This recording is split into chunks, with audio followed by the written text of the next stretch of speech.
Hello.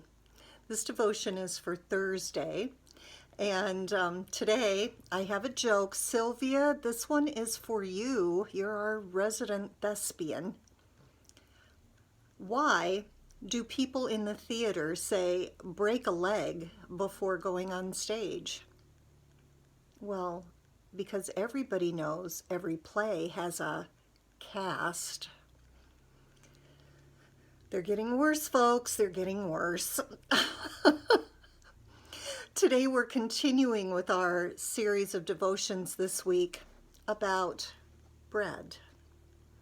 And today's story is one of the most famous stories we have in the Bible about bread. It's the story of 5 loaves and 2 fishes. Hear these words from the Gospel of John, chapter 6, verses 1 through 14. After this, Jesus went to the other side of the Sea of Galilee, also called the Sea of Tiberias. A large crowd kept following him because they saw the signs that he was doing for the sick. Jesus went up the mountain and sat down there with his disciples. Now the Passover, the feast of the Jews, was near. When he looked up and saw a large crowd coming toward him, Jesus said to Philip, "Where are we to buy bread for these people to eat?" He said this to test him because he himself knew what he was going to do. Philip answered him, 6 months' wages would not buy enough bread for each of them to get even a little. One of his disciples, Andrew, Simon Peter's brother, said to him, "There is a boy here who has 5 barley loaves and 2 fish. But what are they among so many people?" Jesus said, "Make the people sit down." Now there was a great deal of grass in the place, so they sat down, about 5,000 in all. Then Jesus took the loaves, and when he had given thanks, he distributed the food to those who were seated, and also the fish, as much as they wanted. When they were satisfied, he told his disciples, "Gather up the fragments left over, that nothing may be lost." And so they gathered them up. And from the fragments of the 5 barley loaves left by those who had eaten, they filled 12 baskets. When people saw the sign that he had done, they began to say, "This is indeed the prophet who has come into the world."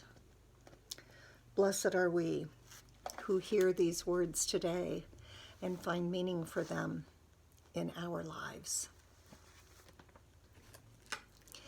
And our devotion today from the book Lent in Plain Sight is called Barley Bread.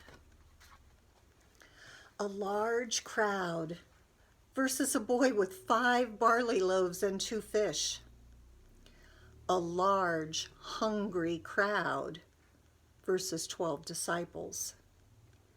A large, hungry crowd, 12 nervous disciples, 1 boy, 5 cheap loaves of bread, 2 fish of unknown size, and Jesus.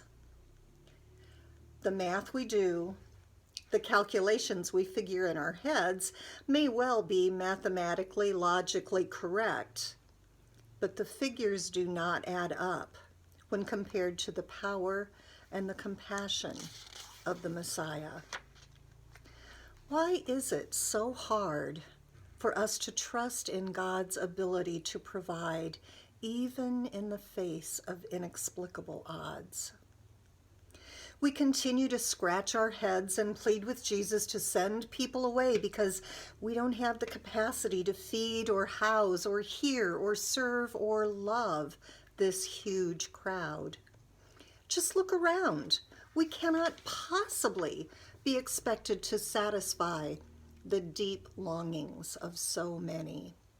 6 months' wages wouldn't begin to put a dent in the poverty, the suffering, the complex challenges of this mass of humanity on the hillside, right? Well, right. But Jesus can do more than we hope or imagine with the small resources we willingly give to him in faith. That's the lesson that we need to be taught over and over again. Jesus does not ask of us that which we do not have. He instead receives what we offer, takes, blesses, uses, and multiplies our 5 loaves of less than gourmet bread. The 2 fish we caught after hours of fishing, our ability to pray, our adeptness with numbers, our knack for sewing, our passion for words, our joy in writing notes to people. All we need to do is be like the boy, to bravely step forward in the middle of intimidating circumstances and offer to Jesus whatever we have on any given day. Jesus takes it from there. Have you ever experienced a loaves and fishes kind of miracle? I once traveled to a small rural town ravaged by floods and met with a group of faithful people who felt compelled to help their neighbors in the wake of devastation. The food pantry they'd recently started became the hub of relief efforts in their community. Within days of the receding waters, the large building they previously wondered how they would use overflowed with every manner of supplies, from canned goods to cleaning products. Their enthusiasm overflowed through the building too, as they recounted how repeatedly they prayed for a need to be met.